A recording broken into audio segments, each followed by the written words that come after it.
Hello, everyone, and welcome to this latest edition of the Fireside with Founders and Leaders podcast.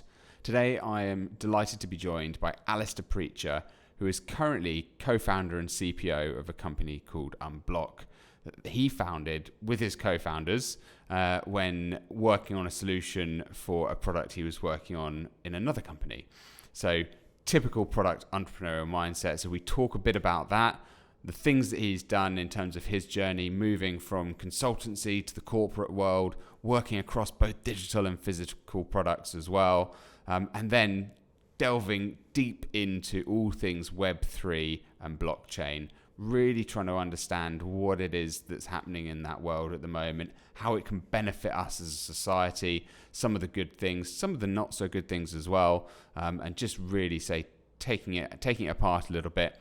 Ultimately, not really scratching the surface because it is so complex, but hopefully unraveling some of that complexity. I really hope you enjoy, so sit back and check it out.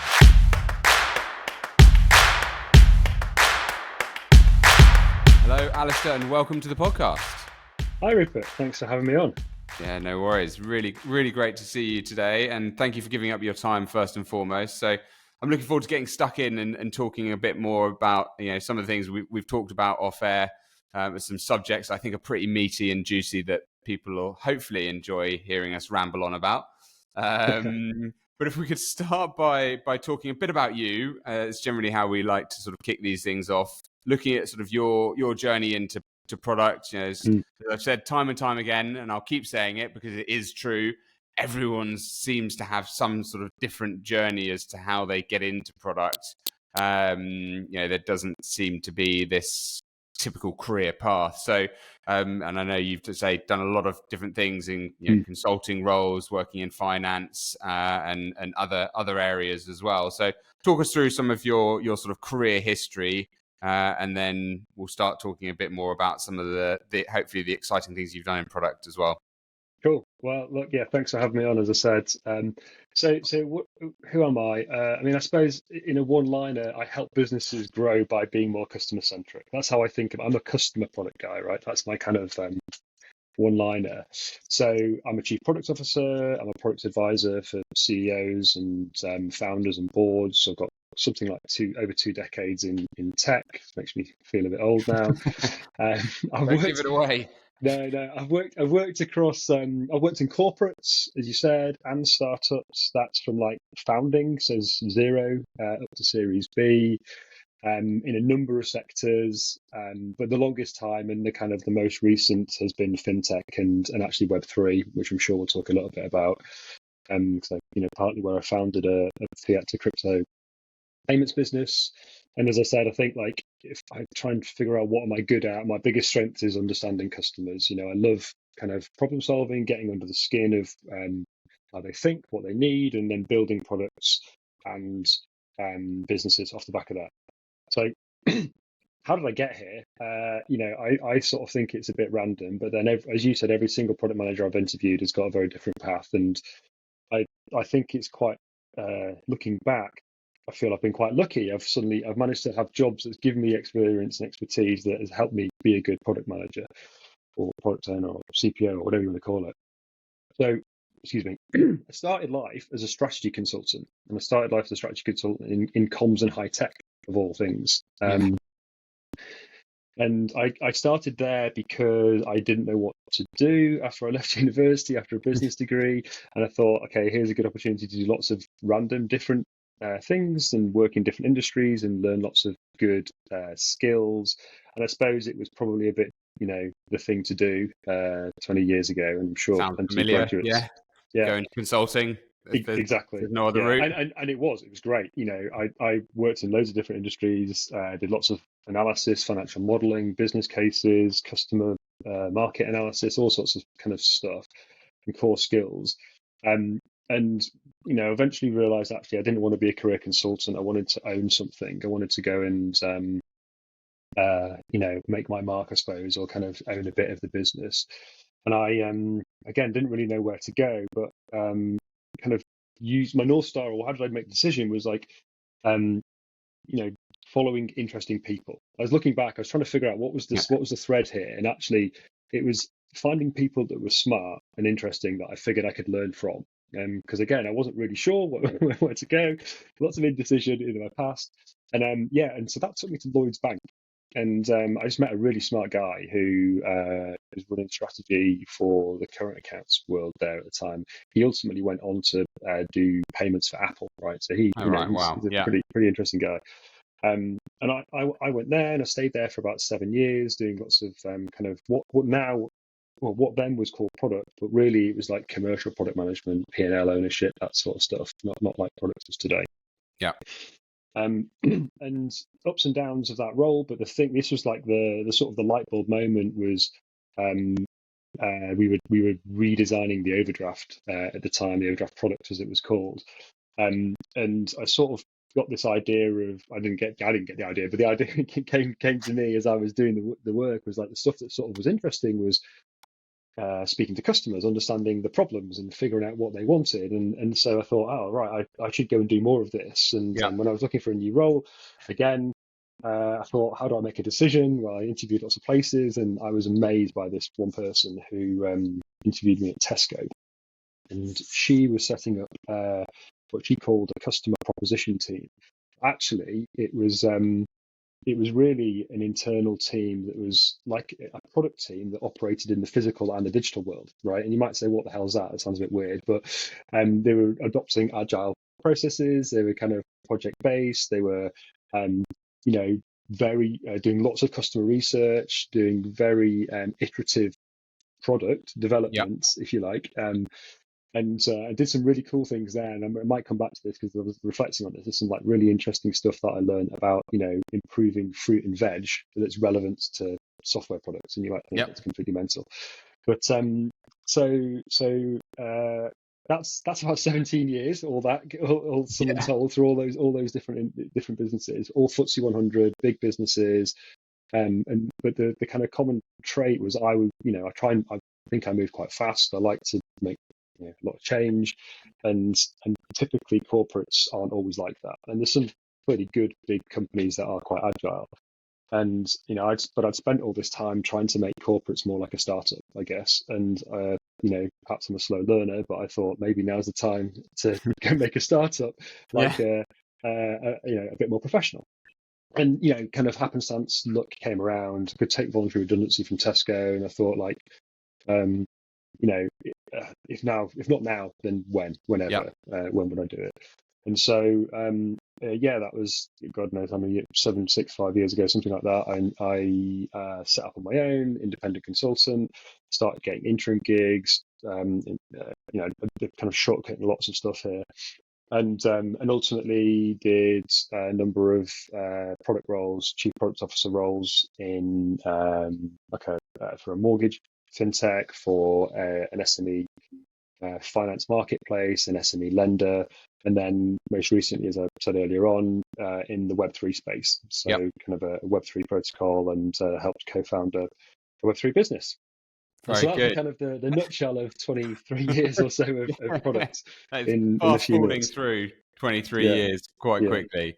So there's some really interesting stuff there that I want to start delving into. And I'm actually going to take it back to a point where you said, actually, we might come back to this, was the stuff you were talking about at Tesco's, because you mentioned sort of working in product on both physical and digital products. Yeah. And it's something that certainly I've noticed over the course of the last couple of years, maybe a bit more.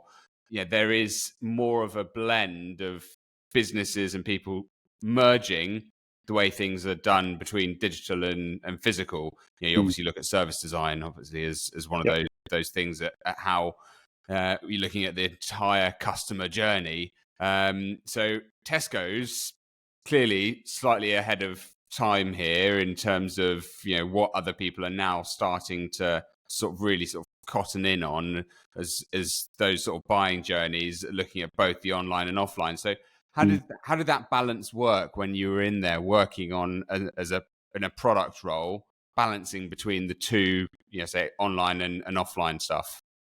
Yeah, I mean, so it's worth like sort of reflecting on like what does product led business mean, or what is a product manager, right? And it's a way of working rather than a thing, I would say, right? So the product is not just the product; it's the way of working. It's the kind of the being. I mean, I'm a big fan of classic books like The Lean Startup. It's that kind of agile working and very short, hypothesis-driven ways to resolve problems. And so it's like um, maybe if I give an example of one of the projects that we did there that sort of might bring that to the fore, and there's the learning that I was reflecting on before. So Yeah.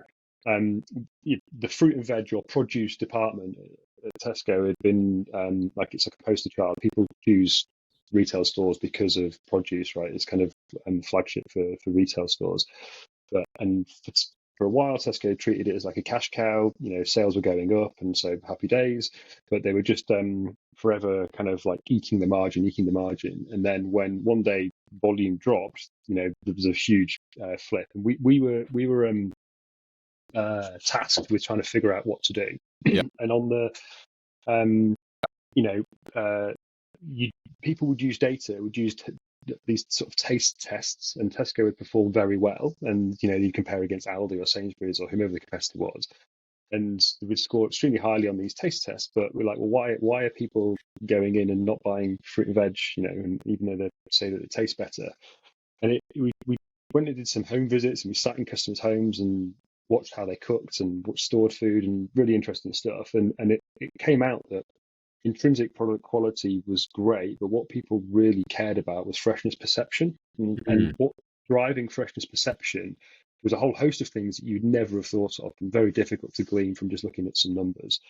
And one of those, for example, Tesco did loads of buy one get one free things, and so people were kind of very enticed to buy 2 packs of 3 peppers, so 6 peppers, but they only needed 3, and what they remembered was the 3 going off in the fridge, and so they perceived that the quality or the freshness was bad.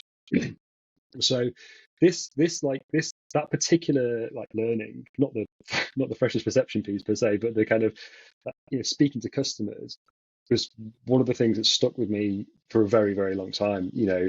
Especially in startups, data. I'm sure we might talk about data later again, but data is really important to try and optimize and understand, and but actually, just speaking to a handful of customers, no more than 5, will often give you the most useful insights and the most useful things for you to change your product. So that was one of the physical things that we did, or the kind of in-store things that we did at Tesco. The other role, the role I was responsible for later on was the home delivery and click and collect products. And one of the most interesting things we did there was to optimize delivery slots for, I guess, what you're trying to balance is utilization, like van fullness, if you like, right? So and then obviously customer satisfaction and people and demand and the rest of it. And one of the things that we learned there was that some people didn't care about a 1-hour delivery slot. They didn't care. The accuracy didn't matter so much. They were sat at home all day. This typically was a slightly older customer at the time, and now I imagine that's probably a bit different. But so we created this kind of like half-day window, I think it was at the time, maybe a full-day window first of all, just to sort of, and then we could go in at a lower price point. So we could charge less for the product, if you like, and people were equally as happy, if not more happy, because they were paying less, and yet we were happy because we could go out with better utilized vans. So both of those are product work in my mind, right? You were kind of like speaking to customers, understanding the problem, but both very different. And then one of the kind of conflicts that emerged at Tesco was between, let's say, the retail store and the online store, because your profit margin in the store is higher than the profit margin for a delivery van. It's very costly to get vans going out, and so how do you think about that, if you're making a better product, does it incentivize people to go from a higher margin product to a lower margin product? And we never quite, that was stuff that was emerging as I left, but we never quite figured that out. And that's what I suppose people have to wrestle with in this kind of world where they're dealing with they've got both a digital and a physical product. It's super interesting because I think they say there's so many companies out there that are in a similar space, and not just retail, and where you've got to balance the two things, and they are so intrinsically linked that as a product manager in that environment, you've got to be thinking about both things because you're looking at the complete journey.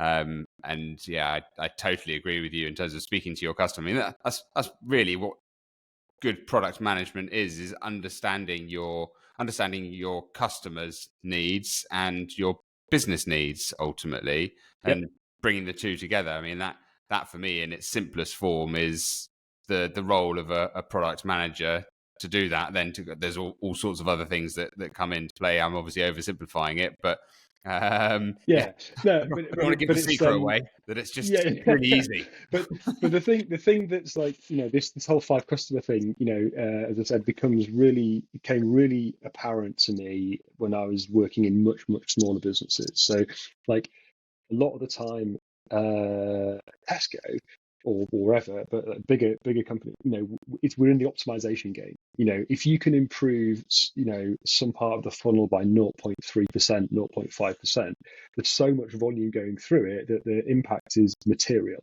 Yeah. And so it's like you're not always, but you're looking, you're testing UI. Like, should this button be blue or red? It's never quite like that, but it's like this really simple test.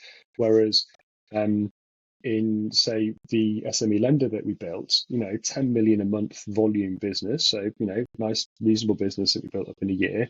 But that's like 30 customers. And so if you're trying to do an A/B test, and of course there's a higher volume coming into the funnel, it takes a very, very, very long time to get some statistically meaningful data, or you can only run very few tests at one point.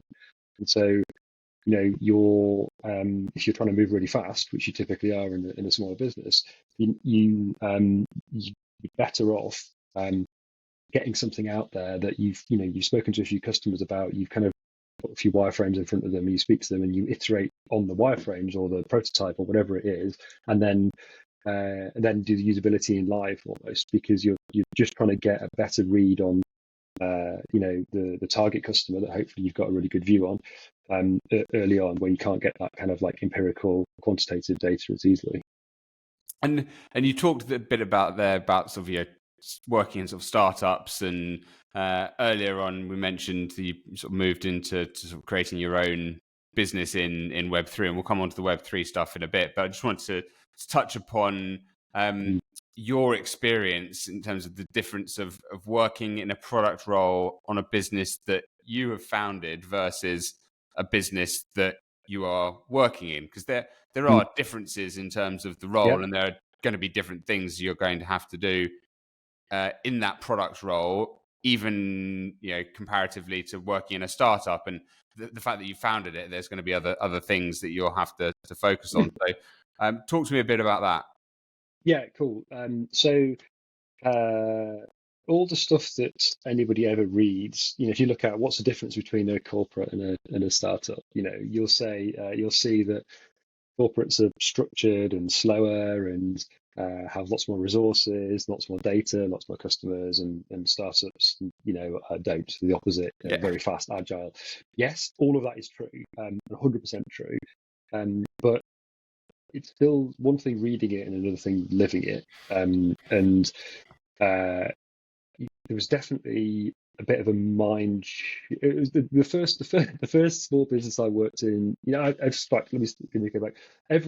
In the startups that I've worked in, I've started off at the biggest and gone smaller and smaller and smaller. And I helped. I was part of the founding team, co-founders. There's other people there with me, but I don't think that's an uncommon path. Let's say, it's kind of you're trying to jump into the startup world from a corporate. I didn't really appreciate just how let's say professional or structured or almost regimented things were. But to answer your question again with some specifics, so when I was doing work at Tesco, again, for example, let's think of it as like a 6-month cycle at least on Yeah. when you're doing changes. And my time there was spent, so I had to get stuff signed off and approved and effectively sanctioned by the leadership team. And so the leadership team meeting was once a month. Yeah. And so that's fine. But before the leadership team meeting, I'd go round at least 3 of the 5 leadership team members to kind of say, hey, here's what I'm going to talk about. This is what it is. So they don't feel like they feel informed before the Don't get meeting, and then after blindsided with a meeting with exactly, something don't they get don't want to blindsided do. meeting, Yeah. yeah. And then or they could say something sensible and provide good context. Yeah. It's fine, good stakeholder management. And then after the meeting, I'd do the exact same and say, here's what we agreed, here's what I think about, we've got any challenges. And so it was almost like a constant PR tour of like kind of stakeholder management. That's what my role felt like as a senior product guy at Tesco. Whereas at funding options or fiber or one of the smaller businesses, if I wanted something done, invariably we would be working to, let's say, a 6-week campaign cycle. That's what we kind of put in place the last things, where we had a very clear goal or maximum 3 goals for the 6-week period, and we had, let's say, 6 to 12 hypotheses of things that we thought were going to impact those goals. So let's say like 2 or 3 per each goal. And I was part of the leadership team. The teams were generally pretty small, and the RACI was such that at least a third to a half of the senior leaders were in many of the scoping sessions or the requirements refinement sessions. It depends. Bigger the company, less so. But and so it's just a much faster process. And so people were aware of what was coming. They had input to what was coming. It's not like a sign-off session or anything like that. It's like they'd worked on the thing. I'd worked on the thing. I'd spoken to the customer. I'd kind of reviewed the Figma designs. Kind of been there with in the coalface. And it's in a business where I'm there's a handful of us building it. I'm writing half the tickets for the engineers, and so trying to manage the bit between the strategy and the execution. You're wearing multiple hats. Yeah. And a lot of that is kind of like as you'd expect. I think kind of people would expect that to be the case. But what maybe my example that I gave before about the A/B testing versus just maybe people expect that. It just hadn't really occurred to me, or it wasn't obvious to me, that was the case. Like, this is the right way. This is what proper product management says you should do. This is how you go through the process. This is what will work. But you have to be very pragmatic in an organization where resources are really lean. You're actually perhaps looking for product market fit, and so you're just forever testing hypotheses, and you have to be a little bit reactive at times to so you can find those 10 customers that love your product, and it's kind of that's from day one, that's the most important thing, just finding those 5 or 10, because then you don't always build it just around them, but you need an advocate or advocates that are going to help prove your hypothesis. And so it's very similar in many ways, but the steps you go through are very similar, but the speed and the rigor of the process is less. That said, in when I came into funding options, when I came into that was a Series A business, and the Series B mortgage business that we came into, like, one of the very first things I did was put in more process. It was kind of like, and by that I mean we created a 1-pager. Okay, this is the problem we're trying to solve. This is the context. This is the rating. These are the jobs to be done. These is like just a something to work towards. Having no process doesn't work, right? It's like you can get there as you can be super agile, super quick. You can, if it's all in 2 people's heads, that's lovely. But you kind of need to, as soon as you starting to serve people and you want to go anywhere, you need not to have repeatable, stuff. Is it? If there's no structure like that, then you can't build it, because you can't go, here's how we do things, because it's in 2 people's heads ultimately. So you've got to get out of their heads and into something that is structured. Exactly. No, exactly.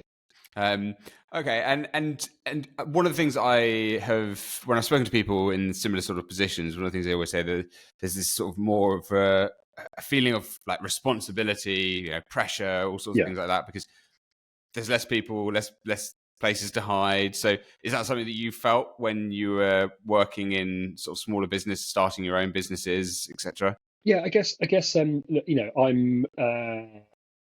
quite a restless person by nature. Like I don't find it very easy to sit still, and so the idea of like I'm sure I did slack off when I was younger for times. There's like places to hide just doesn't really doesn't really resonate anymore. It's more that I'm just interested. As I maybe it's as I got older, but certainly just as I reflected on things, like doing work that you really have an interest in means that you want to do the work. And so it's another cliche, but it's like find a job where you're really interested in it because Yeah. you're going to want to work harder and you'll be better at it. You'll do better. So so in many ways, yeah, yes. There's the biggest problem or the biggest challenge you have to solve in a startup, definitely as a product person in a startup, is deciding what not to do. Right? There's no shortage of amazing ideas. It's literally you're trying to figure out how to prioritize and what's the one thing to do now, because you don't have 5 designers and 25 product managers, and 300 engineers or whatever, until you're bigger. And so like you really have to be very, very, very focused on the thing, what you're trying to do. So that's definitely true. And then as a like a leader in a business like that, I definitely felt responsible. So a lot of the time, funding options was when COVID hit, and Yeah. so kind of we had to furlough people, and we did, and it's like that. That's quite a yeah, you had to make some tough calls, and it's people. It's like really hard decisions to make, and you know them all because there's like 100 or something of them, or 200, or whatever it got to, and so it's that was very difficult. But again, that's just part of the sort of you just get exposed to more of that, I suppose, in a startup than you typically do in a bigger organization. It's never easy, but as you say, it's part of the job as you start to go up that ladder where you're dealing with people more rather than actually the product as such. So, Yep. and then I want to come nicely onto the stuff that you've been doing with Web3. So we touched upon it earlier. You're part of a founding team of a business that focuses on Web3. You've done another contracts as a sort of CPO working in a company Yep. that focuses on Web3. It's been a bit of a buzzword over the last few years, Web3. But for those that don't know, if you've been living in some sort of technical hole, Web3 is all about decentralizing the next version of the web in its very simplest form. But Yep. talk to us a bit more about some of the work you've been doing there, because I think that's really interesting to hear about, because there's stuff going on in that world, but you don't always hear about it. It's Yep. sort of Yeah. hush hush mostly. Yeah, well, yeah, and oftentimes the stuff you hear about is all it just sounds wild, and Yeah, there's yeah. fraudulent or there's criminal Oh yeah, activity, yeah. or There's lots of that the whole too. FTX. There's Yeah, that well, everywhere. exactly. So maybe it's worth like maybe like Web3. You hit like this. There's Web3. There's crypto or cryptocurrency. There's blockchain. There's smart contracts. All these words that people might know of, might not know.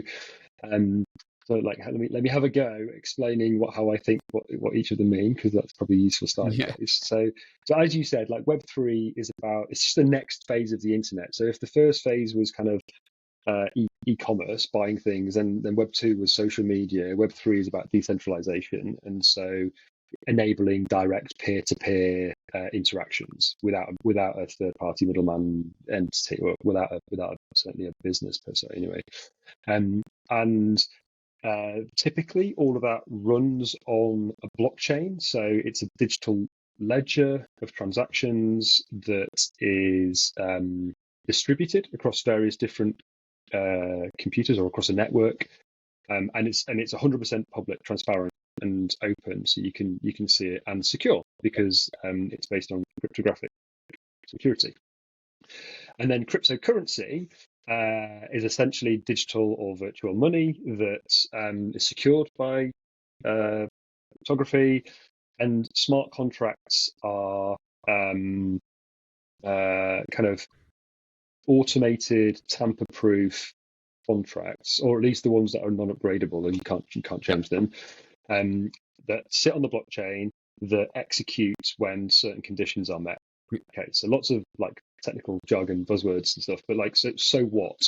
But in essence, it enables faster, cheaper, more transparent transactions. I think is the best way to think about it. And so there's lots of different ways that can be useful. Finance is a really good one. So DeFi, decentralized finance, is a whole chunk of protocols and people that are looking to try and improve, I guess, access and speed and cost of financial transactions globally. And so the two projects that I've had the most involvement in are very much in that DeFi space. And so the mission of Aluo, and Aluo was to democratize access to financial services, or to kind of like, if you imagine a student in Morocco doesn't have the same access to loans, mortgages, credit cards, whatever, as you and I might have sat here in London in the UK, whatever. And why is that the case? Or taking it to like, there's a lot of digital nomads, rise of the digital nomad, people traveling the world, working remotely. And every time you move countries or go to another country, it's very difficult to prove your financial history. Anyone that's ever worked in a different country for a long period of time or moved countries, that'll definitely resonate. You might be a millionaire back in Australia, but you come to HSBC in the UK and they'll be like, lovely, that's all well and good. Can you wait 6 months before you can open a bank account or something? Which would you think you can, like, if you think finance and money is just data, like, you can send an email internationally today for free, in seconds. And yet, if you want to send £2,000 or any significant amount of money across borders, it becomes really, really complicated. And there are good reasons for that, kind of fraud and money laundering being the obvious ones.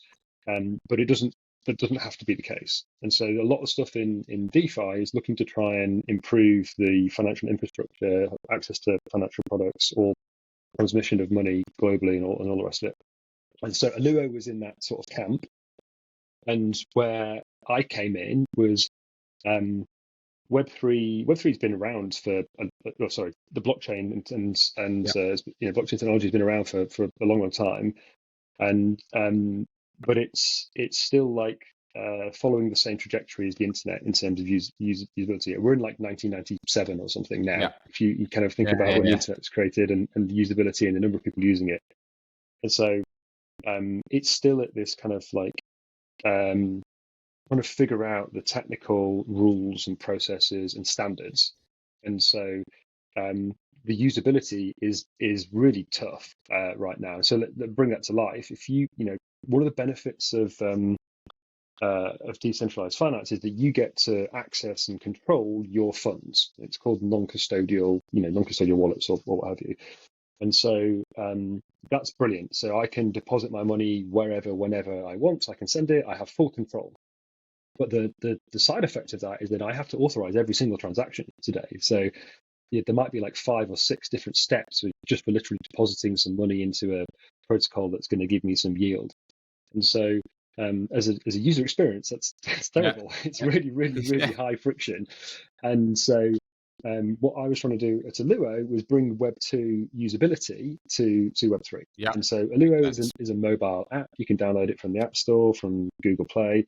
You deposit your pounds or your euros, and you earn a yield, like an interest.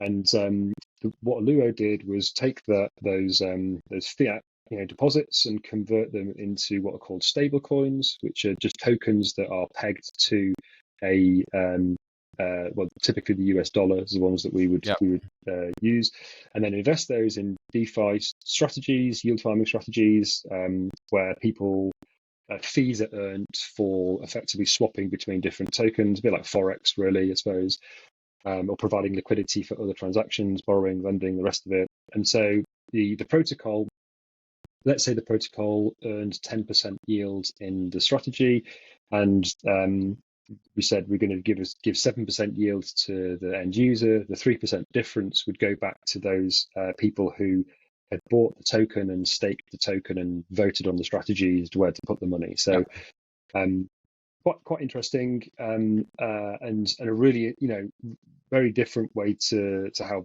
it's very similar to how banks work in many respects, but very different in that it's all transparent, it's all on chain. You can see where the deposits are going. You could decide whether it's a good, bad, or indifferent strategy. And so that's there's an enormous amount of complexity in the background. There's the fact that you have to kind of send money across different chains. This liquidity direction protocol, as it's called. There's I mean, we could spend the next That's going to be another podcast, I think, just talking about the rules and regs.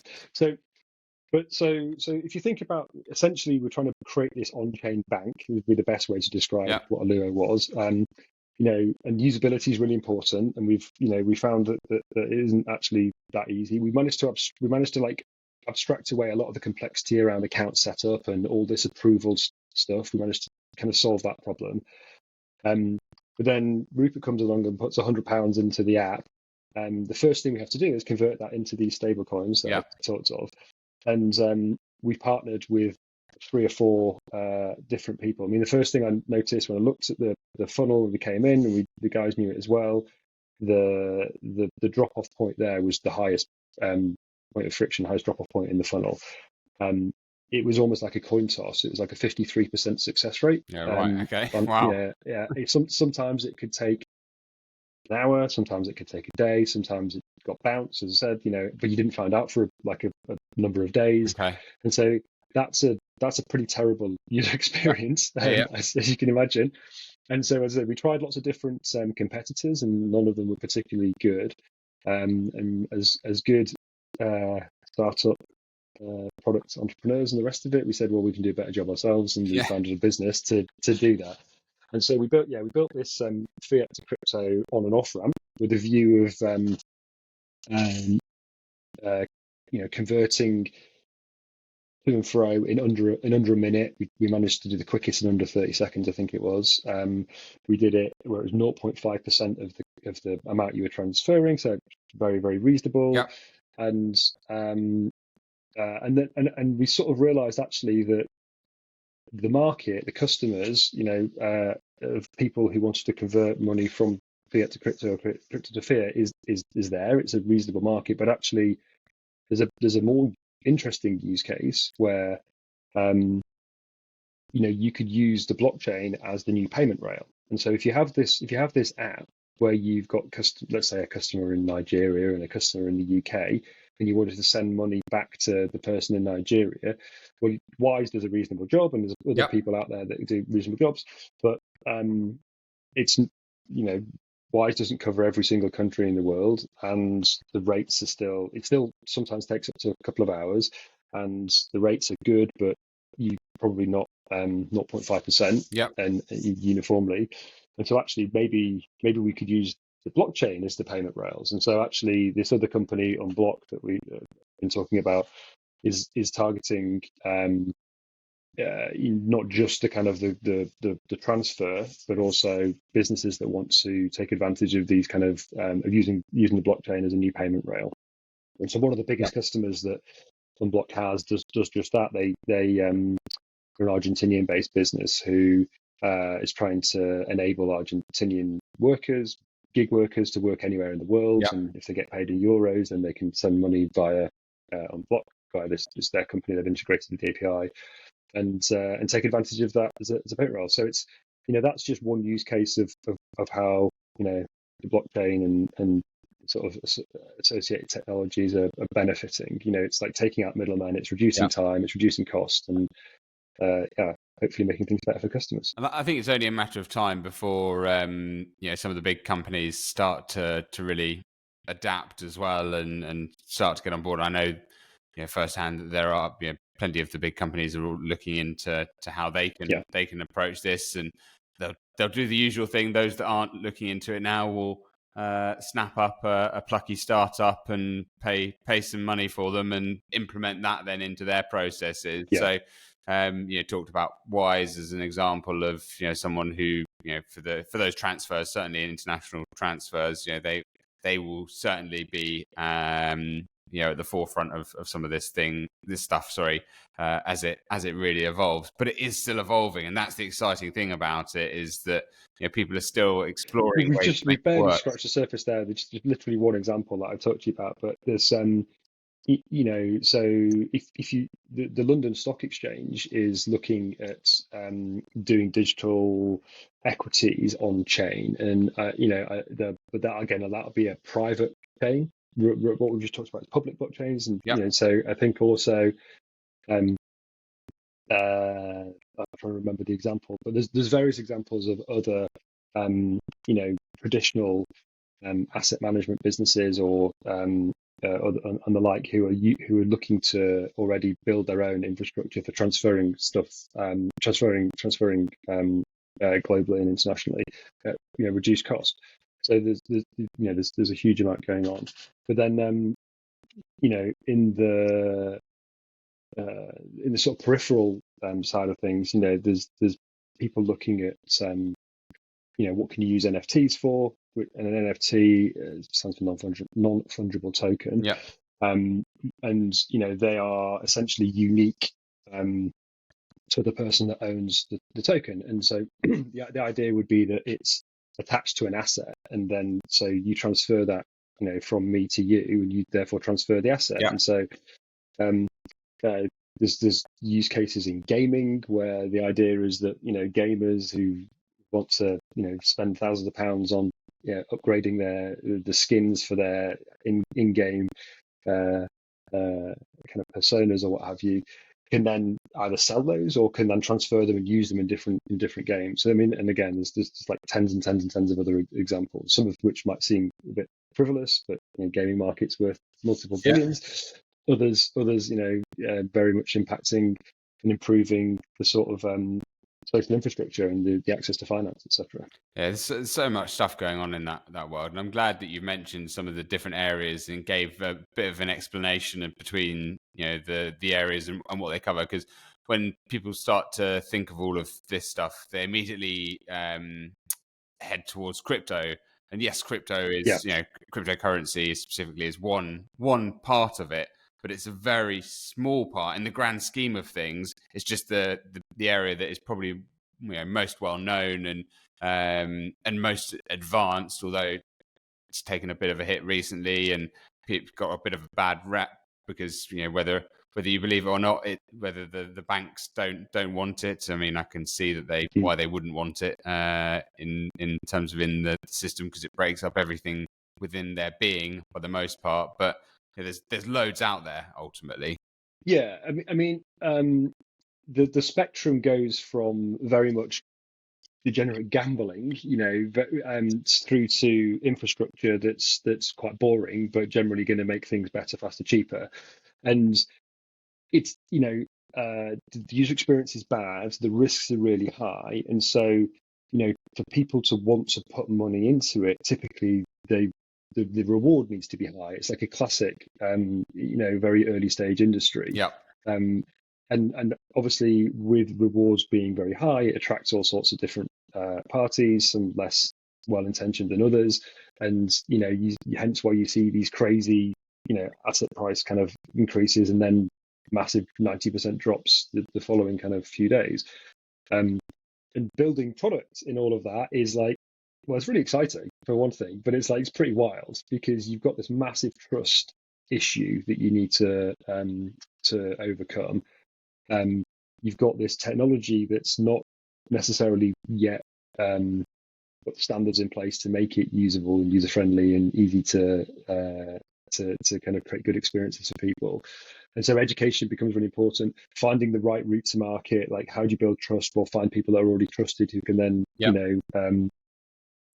promote or explain what what it is you do. And it just means you've got to look at the world in a very different way. But again, because it's built and grown up in technology, access to customers can be in some ways very easy. There's a lot of interested people that are active in Discord and Telegram and other channels like that.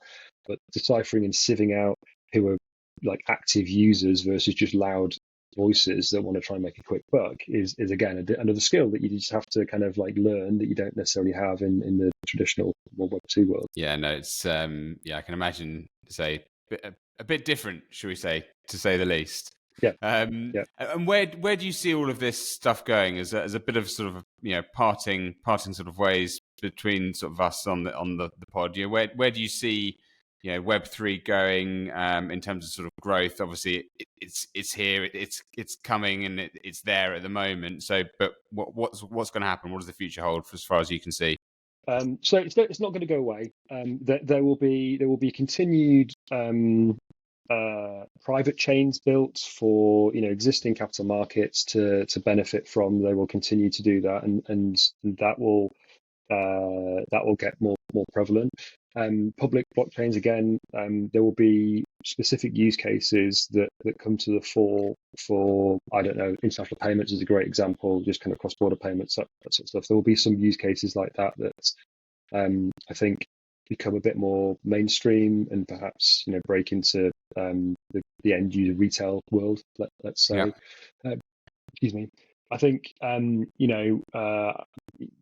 I can't tell you like when that will happen. It's a crystal ball when you need it. Yeah, I'd be very surprised that if in 5 years' time, what eventually will happen is it will become like boring technologies like TCP/IP. It's like no one cares to think about how an email is sent or stuff like that. The infrastructure layer will just become pervasive through everyday everyday walks of life, and then there'll be some like, I don't know if they're unexpected use cases, but like kind of use cases that perhaps other people haven't yet really come to the fore. One of those, I suppose, is one of the sort of byproducts of advancement in AI is deep fakes. Yeah, and it will soon become very difficult for people to know whether the podcast that we listened to was created by Rupert, right? It could be a robot. It could be someone that who's created. It's a bit of a frivolous example, but politics, it could be a robot me. It's fine. It could be robot, yeah. But if you think about it in more like sinister ways, people could start to do deep fakes of famous people, politicians, you name it, and so that can lead to outcomes you definitely don't want. But crypto is quite interestingly the ability to prove that you authenticate or authorized a particular transaction. So it could come from your private key, and that could be the way that you could say, well, this is a bona fide this is bona fide my podcast, or this is me saying this thing. Also, that sort of use case, completely left field, but again is kind of like counter to some other trends that are definitely going to emerge over the kind of foreseeable future. Cool. Well, I'm quite excited to see what the future does hold, and who knows where it will go, as always. But it sounds like there's definitely some things coming that are going to be of benefit, and that's what it's really all about. Yeah. Like you say, it's faster, cheaper, more transparent finance is definitely a benefit that will be coming in the near term. That'll be my safe prediction. Yeah, it's definitely what more people want. More people want to be able to trust finance. I think finance has become slightly untrustworthy with consumers over the course of the last 20 years, unfortunately, and so putting some of that trust back into it is in no way, shape, or form a bad thing. Yeah. I agree with that. Good. Well, look, Alistair, thank you so much for coming on the podcast. It's been really exciting talking to you. So thank you for giving up your time again. And I look forward to seeing what the future holds for Web3 and beyond. Great. Well, look, thanks for having me here. Quite wide-ranging topics and stuff. But enjoyed it. Really enjoyed it. Thanks, Rupert.